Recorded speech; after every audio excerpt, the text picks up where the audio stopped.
ఈసారి ఒక కెప్టెన్ కాదంట, 2 కెప్టెన్లు అంట ఈ వారం. మరి ఎందుకు పెట్టారో బిగ్ బాస్కే తెలియాలి. లైవ్లో ఏదైనా ఇంట్రెస్టింగ్ అనౌన్స్మెంట్ ఏమైనా జరిగిందంటే అది. సో ఒక కెప్టెన్ ఆల్రెడీ అయిపోయారని ఒక సమాచారం వచ్చింది. సో ఆ కెప్టెను ప్లస్ రెండో కెప్టెన్ ఎవరు అవ్వబోతున్నారు, ఎవరి మధ్యలో ఉండబోతుంది అది. అండ్ రేపు షూట్ జరగబోతుంది, అది మాట్లాడుకుందాం. అండ్ ఎలిమినేషన్ అప్డేట్స్ గురించి కూడా మాట్లాడుకుందాం. అదే నామినేషన్ ట్రెండ్ మారింది, ఉదయంకి సాయంత్రం కూడా మారింది. లైవ్లో ఏం లేదు సొల్లు. ఇప్పుడు కూడా టాస్క్ స్టార్ట్ అవ్వాల. మీరు నవ్వుతారా? ఇప్పుడు కూడా ఒక్క టాస్క్ లేదు. డిస్కషన్లు అంతా ఏమంటారు, అలగడాలకే అయిపోతుంది. కళ్యాణ్ తనూజతో ఒక అలగడం కార్యక్రమం అయింది. అయేషా పాప వచ్చి ఏడవకూడదు స్ట్రాంగ్గా ఉండాలని చెప్పి పాపే 2 సార్లు ఏడ్చింది. అలాగే రమ్య మోక్ష, మన మాధురి అక్క, మాధురి కాదు సంజన పేరు ఏదో పెట్టింది, Maddy, Sanjana is calling Maddy. So Maddy రమ్యకి కూడా చిన్న గొడవలు అయ్యాయి. గొడవలు అంటే మనస్పర్ధలు.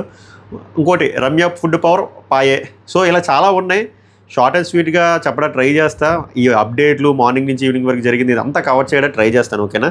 సో మొదలు పెడదాం ఇంకా. సో మొదలు పెట్టే ముందు లైక్ చేసి చూడండి, ఎక్కువ మందికి రీచ్ అవుతుంది. హైప్ ఉంటే హైప్ ఇవ్వండి. Welcome to my reviews. మేరా నామ్ పవన్ హే.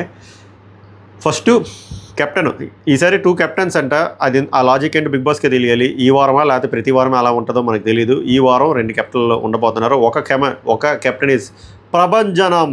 మన ప్రభంజనం సృష్టించిన సుమన్ శెట్టి కెప్టెన్ అయ్యాడు. అది సెకండ్ కెప్టెన్ ఎవరి ప్లేస్లో ఉంటుందా అంటే గౌరవ్ అండ్ నిఖిల్, వీళ్ళిద్దరి మధ్యలో ఉంటుంది. యాక్చువల్గా నిఖిల్ ఎందుకు మన పేరు మార్నింగ్ వీడియో చేశాం కదా, పేర్ల కింద డివైడ్ అవ్వమన్నారని లైవ్లో అదే చెప్తారు. లైక్ సుమన్ శెట్టి, గౌరవ్, మాధురి, సాయి, అయేషా, మన పికిలక్క. సో ఇందులో ఎందుకు నిఖిల్ లేడంటే నిఖిల్కి ఆల్రెడీ ఒక పవర్ ఇచ్చారు కదా, ఒక రాయ, పింక్ రాయి ఎరుపు రాయి ఇచ్చారు కదా, ఏంది డైరెక్ట్ కెప్టెన్సీ కంటెంట్ రావచ్చును. So he has chosen that. So ఇప్పుడు గౌరవ్ గుప్తా వర్సెస్ నిఖిల్లో ఎవరో ఒకరు కెప్టెన్ అవుతారు. బిగ్ బాస్ ఏమనుకున్నాడంటే గౌరవ్ గుప్తా కెప్టెన్ అయితే మనోడికి తెలుగు రాదు కదా, ఒక ట్రాన్స్లేటర్ ఉండాలని ఇంకో కెప్టెన్ పెట్టాడో లేకపోతే ఎందుకు పెట్టాడో తెలియదు కానీ. సో వీళ్ళిద్దరికీ టాస్క్ ఉంటుందా, ఏకాభిప్రాయం ఉంటుందో మనకి రేపు తెలుస్తుంది. సో వీళ్ళిద్దరిలో ఒకరు కెప్టెన్ అవుతున్నారు. ఒక కెప్టెన్ ప్రభంజనం అయ్యింది. ఇది ఒక అప్డేట్. ఇంకోటి సాటర్డే షూట్ రేపే జరగబోతుంది మధ్యాహ్నం 2 గంటల నుంచి. సో రేపు ఏం జరగబోతుందో మన ఫాలోవర్లు కూడా వెళ్తారు. ఆ అప్డేట్లు మనం రేపు మాట్లాడుకుందాం. మోస్ట్లీ రేపేమి ఎలిమినేషన్ ఉండదు, డబుల్ ఎలిమినేషన్ ఉండదు. నాకు ఎక్కడో ఏం కొడుతుందంటే సాటర్డే షూట్ ఎక్కువసేపు ఉంటుంది, దివాళీ షూట్ మాట. మనం తట్టుకోవాలి అది. ఆ ప్రమోషన్లు, ఆ డ్యాన్సులు, అవన్నీ డ్యాన్స్ బేబీ డ్యాన్సులు. ఎందుకో నో ఎలిమినేషన్ ఉంటుందేమో అని అనిపిస్తుంది. బట్ నేనేమి మిమ్మల్ని ఇన్ఫ్లుయెన్స్ చేయను, ఓట్లు వేసుకోండి. సో సాటర్డే షూట్ అప్డేట్ రేపు నేను సాయంత్రం కల్లా 6:37 కల్లా చెప్తాను. ఎందుకంటే 2:30కి స్టార్ట్ అయ్యి 5:30, 6:30కి అయిపోద్ది. ఏమైనా ప్రభంజనం అయితే మాట్లాడుకుందాం. నెక్స్ట్ మన రమ్యకి ఫుడ్ పవర్ ఇచ్చారు కదా, ఫుడ్ పవర్ పోయింది. ఎలా పోయింది అంటే సంజన ఇస్ బ్యాక్. మన అక్కకున్న ఏకైక అస్త్రం ఇదే కాబట్టి ఐస్ క్రీమ్ తినేసింది మెల్లిగా. అలాగే లైవ్లో కనబడ్డది కూడా. మన నిఖిల్ బొబ్బలు అయిపోతారే, ఒక నిఖిల్ ఉన్నాడు. నెక్స్ట్ రితు చౌదరి పిజ్జా తిన్నదంట. ఓవరాల్గా ఈ దొంగతనాలు అవడం వల్ల ఫుడ్ ఓన్లీ రమ్య అండ్ ప్రభంజనం సుమన్ శెట్టి తినాలి కాబట్టి. So Ramya has lost her food power. ఇది శుభవార్తో లేకపోతే చెడువార్తో మీరే డిసైడ్ అవ్వండి, కామెంట్ చేయండి. ఇది ఒక అప్డేట్. ఇంకేమున్నాయి? రమ్యది ఫుడ్ పవర్ పోయింది. వైల్డ్ కార్డుల గురించి కొన్ని ఇంట్రెస్టింగ్ అప్డేట్స్ చెప్తాను చూడండి. ఎంత హిపోక్రైట్స్లు అంటే లైవ్లో ఇంపార్టెంట్ కాన్వర్జేషన్లు కొన్ని చెప్తా చూడండి. వీళ్ళు పేరప్ అయ్యి తీసుకోమన్నప్పుడు మాధురి అక్క తెలుసు కదా, నేను మోనార్క్ని, నన్ను ఎవరూ మోసం చేయలేరు అన్నట్టు, నేను ఫిజికల్లీ వీక్, నేను అమ్మాయిలతోనే ఆడతానని స్ట్రైట్ అవే ఇంకా మీరు ఏమైనా కొట్టించామండి నన్ను రమ్య కానీ అయేష కానీ తీసుకోండి అంటే రమ్య ఫస్ట్ తీసుకుంటానని చెప్పి తీసుకోలేదంట. యాక్చువల్గా రమ్య తిన్న తీసుకుంటానని కమిట్ అవ్వాలి. యాక్చువల్గా చెప్పాలంటే ఏం ఫిక్స్ అయింది. రమ్య వచ్చి చెప్తుంది నేను సాయి ఇలా చూసుకున్నా మేము అవుదామని. అందుకే ఏమవుతుంది అంటే మీకు సుత్తి లేకుండా చెప్తా. రమ్య ఏమో సాయితో పేరప్ అవుతుంది, అది అవుతా అంటుంది, పేరప్ అవ్వదు. అది అక్కకి హట్ అయింది. హట్ అయ్యి మూలకెళ్ళి సంజన గారు, తనుజ గారు ఉన్నప్పుడు చాలా ఫీల్ అయిపోతుంది అన్నమాట. ఎవరు? మాధురి, మ్యాడీ. ఇక్కడ ఒకళ్ళ మీద నేను ట్రస్ట్ చేశాను, ఒక బాండ్లా ఫామ్ చేశాను, ఒక్క రోజులో బాండ్ బ్రేక్ అయిపోయింది, నేను ఇంకెవరిని నమ్మను అంటే that is the game Sanjana, Maddy, that is the game. ఒక్క రోజుకే ఇంకా రాను అలాగే నీ పక్కనున్నోళ్ళే పొడి చేస్తారు. ఎవరో ఒక్కలో ఇద్దరో నీకు మైండ్ నీ ఎమోషనల్గా కనెక్ట్ అయ్యి ఉంటారు, వాళ్ళని పెట్టుకొని నీకు హెల్ప్ అవుతుంది. నేను ఎవరిని పెట్టుకోను, గేమ్ ఆడడం కోసం వచ్చా. మరి గేమ్ ఆడడం కోసం వచ్చినాడు బాండ్ ఒక్క రోజులో ఎలా పెట్టుకున్నావు అక్క? ఒక రోజులో పెట్టుకొని మళ్ళీ ఒక రోజులో చిన్నది అవ్వగానే మూలకెళ్ళి కూర్చొని బాధపడిపోతే మీరే చెప్తారు బాండ్లు పెట్టుకోవద్దు అని చెప్పి, మరి మీరే బాండ్లు పెట్టుకుంటారు ఒక రోజుకే. మనం మాట్లాడొచ్చి బాండ్ల గురించి ఇలా ఎంత హిపోక్రసీ ఉందంటే ఈవిడిది. నెక్స్ట్ అయేషా పాప అన్ని చెప్పింది కబుర్లు, అన్నీ ఎమోషనల్గా స్ట్రాంగ్గా ఉండాలి, మీరు వీక్గా ఉన్నారు, బాండ్లు పెట్టుకోకూడదు. ఆమె వచ్చిన 3 రోజుల్లో 2 సార్లు ఏడుపు, మిస్ అయిపోతున్నాను, వాళ్ళు మిస్ అయిపోతున్నాను, వీళ్ళు మిస్ అయిపోతున్నాను, ఎమాన్యుల్ నువ్వు నాతో ఎందుకు మాట్లాడదు ఇది అంటే ఏంటి? మీరు ఒకటి చెప్తారు మళ్ళీ మీరు చెప్పింది చేయరా? వాళ్ళనే కదా హిపోక్రేట్లు అంటారు. ఇది ఒక నాన్ సెన్స్. ఇంకా నెక్స్ట్ రమ్య. అంటే ఇప్పుడు రమ్య బుడగలు కట్ చేసి ఏం చెప్పింది? సుమన్ శెట్టి చాలా పొటెన్షియల్ ప్లేయర్ అంట. ఇదే రమ్య ఇప్పుడు వచ్చి ఏమంటే సుమన్ శెట్టి గారు వీక్ కదా, సో ఆయనతో వీళ్ళ పేరెప్ప అయితే బాగుంటుంది, వీళ్ళ పేరెప్ప బాగుంటుంది కన్సర్న్తోనే. కానీ ఏంటి, మీరే స్ట్రాంగ్ అని చెప్పి శ్రీజన్ కట్ చేస్తారు, మళ్ళీ ఇప్పుడు మీరే వీక్ అంటున్నారు. అండ్ మీరు నిన్న టీములు తీసుకున్నప్పుడు కూడా సుమన్ శెట్టిని తీసుకోవడానికి మెయిన్ రీజన్ ఆయన వీక్ ప్లేయర్ అని. బట్ మెజారిటీ ఆఫ్ మెంబర్స్ నలుగురు ఏమేమి చెప్పారు? సుమన్ శెట్టి బాగా ఆడుతున్నారు, పొటెన్షియల్ ప్లేయర్ అన్నారు. How come A potential player can become a week player? So లైవ్లో వీళ్ళే దొరికిపోతున్నారు. దీనిలో ఏమంటారో తెలుసా? ఫుట్బాల్ భాషలో సెల్ఫ్ గోల్ అంటారన్నమాట. సో రమ్య కానీ, ముగ్గురుగా ఆడోళ్ళు, రమ్య కానీ, అయేషా కానీ, మన మ్యాడీ కానీ బాండ్లు వద్దంటారు, బాండ్లు ఎక్స్పెక్ట్ చేస్తారు. ఎమోషనల్ అవ్వద్దు అంటారు, ఎమోషనల్ అవుతారు. వాళ్ళని స్ట్రాంగ్ అంటారు, మళ్ళీ వీళ్ళే వీక్ అంటారు. సో వీళ్ళు దొరికిపోతున్నారు. సో ఇలా దొరికిపోతున్నప్పుడు ఆడియన్స్ దగ్గర దొరికిపోతారు అన్నమాట. ఓహో, వీళ్ళు ఏదో ఒక స్క్రిప్ట్తో వచ్చి బయట నుంచి చూసి ఒక్కొక్కరిని టార్గెట్ చేసి వెళ్ళారా అని చెప్పి. ఓవరాల్గా నాకు లైవ్ అంతా చూసిన తర్వాత అదే అనిపించింది. నెక్స్ట్ లైవ్లో ఇంకో తుప్పాస్ కాన్వర్జేషన్ చాలాసేపు జరిగింది. నేను అందులో మెచ్చుకుందాం అనే టైంలో మళ్ళీ డిమాండ్ పవన్ పులిహోర గెలిపించాడు.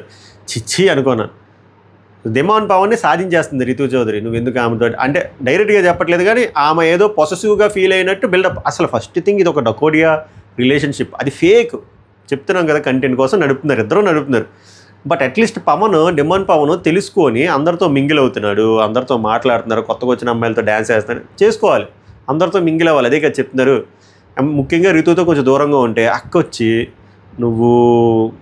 నేను నీకు హయ్యెస్ట్ ప్రియారిటీ ఇచ్చాను, నేను నీలా చేయలేదు, నేను ఎక్కడికి వెళ్ళా నువ్వే నా హయ్యెస్ట్ ప్రియారిటీ అన్నట్టు చెప్తాను అంటే డిమాండ్ పవన్ మాట అన్నాడు. ఎలా చెప్పు నేను హయ్యెస్ట్ ప్రియారిటీ అన్నట్టు వేరే వాళ్ళతో మాట్లాడినాడు. ఎలా చెప్పు అంటే అక్క ఒక 10 నిమిషాలు క్లోజప్ షాట్స్ అలా ఉంటుంది. ఏంటి ఎలా దొరికిపోయాను, ఏం చెప్పాలి చెప్పి తర్వాత ఏదేదో యాక్ట్ చేసి నువ్వు నా హయ్యెస్ట్ ప్రియారిటీ, కానీ నీకు నేను హయ్యెస్ట్ ప్రియారిటీ కాదు, నాకు అర్థమవుతుంది ఇది అది అని చెప్పి. అంటే అది ఎలా కట్ చేస్తున్నారంటే, అంటే నేను చాలా ఆనెస్ట్గా ఈ ట్రాక్ మొదలుపెట్టాను, నువ్వే అమ్మాయిలు రాగానే వెళ్ళిపోతున్నావు, నన్ను వదిలేస్తున్నావు, నా ప్రియారిటీ ఇవ్వట్లేదు అన్నట్టు. అంటే ఇదంతా నాన్ సెన్స్ మాట. అంటే జనాలకి చెప్పడం ఏంటంటే మా పులిహోర కంటెంట్ రియల్ పులిహోర, నిజమైన ఆర్గానిక్ నిమ్మకాయలతో పిండిన పులిహోర అని చెప్పి జనాలకు రుద్దడం మాట. జనాలకు తెలియదు ఇది కంటెంట్ కోసం అని చెప్పి. అప్పటికి కుర్రోడు చెప్తున్నాడు, అందరితో కలాలి, నువ్వు వెళ్తున్నప్పుడు నేనేమని అంటున్నానా, నేనేమని అలా ఫీల్ అవుతున్నాను, మరి నన్ను కూడా అర్థం చేసుకోలేదు, ఇది రియాలిటీ షో, రియల్గా ఉండాలి ఇవని చెప్పి అంతా చెప్తాడు. మళ్ళీ లాస్ట్లో గిగ్గింగ్. అబ్బా క్లైమాక్స్ పోయింది అనుకున్నాను. బోర్ కొడుతుందా? లైవ్లో మరి జరిగింది ఇదే. అంతా చెప్తే పడుకుని పోతారు సాప్ మీద. అది ఇంకోటి వచ్చేసరికి తనూజ, పవన్ కళ్యాణ్, ఇందులో ఎవరిది వ్యాలిడ్ పాయింట్ చెప్పండి. ఇప్పుడు పవన్ కళ్యాణ్ ఎందుకు ఎక్స్పెక్ట్ చేస్తున్నాడో అర్థం కావట్లేదు.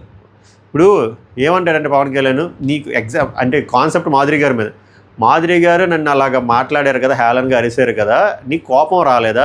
నేను నీ ప్లేస్లో ఉంటే నాకు కోపం వస్తుంది. ఎవరైనా నా ఫ్రెండ్స్ని అలా అంటే నేను ఊరుకోనంటే ఈమె గట్టిగా పీకుంది. అరే అందరూ నీలాగే, అందుకే నేను చైల్డ్ అన్నది, అందరూ అలాగే రియాక్ట్ అవ్వాలా, ఆమె ఒక ఎజెండాతో వచ్చింది గొడవ పడదాం అని చెప్పి నేను అది అర్థం చేసుకుని ఎక్కడ ఇవ్వాలో స్మూత్గా ఇస్తున్నాను, అంతే తప్ప గొడవ పెట్టుకుంటే రాదు, నువ్వు అది అర్థం చేసుకో అంటే ఏమో నేనైతే అలానే చేస్తాను, నా క్లోజ్ ఫ్రెండ్స్ని ఎవరైనా అలాగ మాట్లాడితే నేను గట్టిగా స్టాండ్ తీసుకుంటే అరుస్తానంటే అదో డిస్కషన్ జరిగింది. సో ఓవరాల్గా అలగడాలు, హిపోక్రసీలు తప్ప లైవ్లో ఏం జరగలేదు. ఇంకేం జరిగాయా? పవన్ కళ్యాణ్ తనుజ ఇదొకటి, రితు డిమాండ్ పవన్ అదొకటి, అయేషా పాప హిపోక్రసీ, ఆ ఏడుపులు, అంతే, అంతకుమించి ఏం లేదు. ఇంకా తండ్రి కూతుర్లు ఎక్కువ మాట్లాడుకోలేదు. బిగ్ బాస్ అనౌన్స్మెంట్ ఇచ్చారు 3 పేర్లు. ఇప్పుడు వాళ్ళకి ఒక టాస్క్ అవ్వబోతుంది, అదే సమాధి టాస్క్, గ్రేవియర్ టాస్క్. తాళం వెతకాలి. ఫస్ట్ అయేషా పాప వెళ్ళి తాళం వెతుకుతుంది అంటే కానీ అది ఓపెన్ అవ్వదంట. బట్ తర్వాత గౌరవ్ వెళ్ళి ఎతికింది, వర్కౌట్ అవుతుంది. సో అలాగా గెలిచారు బట్టాలు. సో నైట్ ఆ టాస్క్ జరగబోతుంది. ఓవరాల్గా అయితే ఈరోజు లైవ్లో పెద్దగా జరిగింది ఏం లేదు, అంతే. నెక్స్ట్ వచ్చేసరికి ఓటింగ్లో చాలామంది అది ఫేక్ ప్రోపగాండా అంటారు, ఏమనుకుంటారో తెలియదు, కానీ నేను చెప్తున్నాను కదా, ఫస్ట్ పొజిషన్లో తనూజ గారే ఉన్నారు. దరిదాపుల్లో కూడా ఎవరు లేరు. Second position for name sake Suman Shetty, but first పొజిషన్కి సెకండ్ పొజిషన్కి చాలా డిఫరెన్స్ ఉంది. అది ఎందుకు అలాగా ప్రోపగండా వస్తుందో తెలియదు కానీ first position Tanuja, second position వచ్చేసరికి సుమన్ శెట్టి, మూడో పొజిషన్ డిమాండ్ పవన్కి మంచి ఓటింగ్ పడుతుంది, ఇంప్రూవ్ కూడా అవుతున్నాడు ఓటింగ్లో కూడా. 4, 5, 6 నేను నిన్న చెప్పాను కదా, మార్నింగ్ చెప్పాను కదా. ఇప్పుడు 4th ప్లేస్లో దివ్య ఉండి 5th ప్లేస్లో బర్నీ గారు ఉన్నారు. బర్నీ గారు కూడా చాలా దగ్గరికి వచ్చారన్నమాట అస్సాం ట్రైన్కి. 6th పొజిషన్లో రాముకి అసలు పడట్లేదు. సో ఈసారి ఎలిమినేషన్ ఉంటే నేను చెప్తున్నాను కదా, ఈ లాజిక్ కూడా చూస్తారు. లాస్ట్ 4 వీక్స్లో 4 కామనర్స్ వెళ్ళిపోయారు. ఈ వీక్ కూడా దివ్యానికి వెళ్ళిపోతే లాస్ట్ 5 వీక్స్లో 5 కామనర్లు వెళ్ళిపోతే షో మీద చాలా గట్టి ఇంపాక్ట్ పడుతుంది. సో నిజంగా లీస్ట్ ఓట్లు వచ్చినా ఈసారి బాండ్ మీద అగ్రిమెంట్ ఎలా ఉంది అంటే బాటమ్ 2లో వస్తే వాళ్ళ చాయిస్. అసలు అది ఈసారే కాదు, ప్రతిసారి వాళ్ళు అదే చేస్తారు. లాస్ట్ 2 వస్తే for example 10th position 9th position వస్తే 10th పొజిషనే తీయాలని ఉండదు ఏ సీజన్ అయినా, వాళ్ళ ఇష్టం. షోకి ఏది హెల్ప్ అవుతుందో చూసి ఆ బేసిస్లో చాలాసార్లు 9th పొజిషన్ వాళ్ళు కూడా లేపేశారు. సో ఎలా చూసినా కూడా దివ్యానికి తను సేవ్ చేయడానికే ట్రై చేస్తారు. నేను మళ్ళీ ఇన్ఫ్లుయెన్స్ చేయట్లేదు, మీరు మీ ఫేవరెట్ కంటెస్టెంట్ 6 మీకు ఎవరు ఉంటారో వాళ్ళకి ఓట్లు వేసుకోండి. బట్ చెప్తున్నా జరగబోయేది జరిగింది. సో ఎక్కువ డేంజర్ జోన్లో ఉన్నది భరణి అండ్ రాము. వీళ్ళిద్దరిలో ఎక్కువ వాళ్ళకి అవసరం లేనిది ఎవరో చెప్పండి, ఆలోచించండి.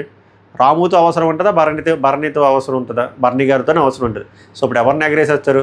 రాముని ఎగరేసేస్తారు. ఒకవేళ ఎలిమినేషన్ ఉంటే, ఎలిమినేషన్ లేకుండా పండగ, దీపావళి, చుచ్చుబుట్లు పేల్చుకోవాలి, భూచక్రాలు వెలిగించుకోవాలి, ఇలాంటి సమయంలో ఎవరిని ఎలిమినేట్ చేయకూడదు అన్నప్పుడు ఆ పవర్లు ఇచ్చారు కదా, నామినేషన్ ఎలిమినేషన్ నుంచి సేవ్ చేసే పవర్ ఆర్ పవర్ అస్త్ర ఉంది కదా. పవర్ అస్త్ర ఉంది కానీ అది ఎలా యూజ్ చేయాలి, దేనికి యూజ్ చేయాలి చెప్పలేదు కదా. రాముకి లాస్ట్లో పెట్టి ఇమాన్యుయల్కి ఇచ్చి యూజ్ చేయమంటారా, బర్నీకి లాస్ట్లో పెట్టి యూజ్ చేయమంటారో చూడాలి. ఏదైనా జరగవచ్చు. ఎందుకో నాకు కొడుతుంది ఎలిమినేషన్ ఉండదేమో అని. బట్ మీరు మాత్రం ఇది మైండ్లో తీసుకోవద్దు. ఇట్ కుడ్ బి ఏదైనా జరగవచ్చు. సో మీరైతే ఓట్లు వేసుకోండి. సో ఓవరాల్గా ఓటింగ్ అప్డేట్ అయితే అది.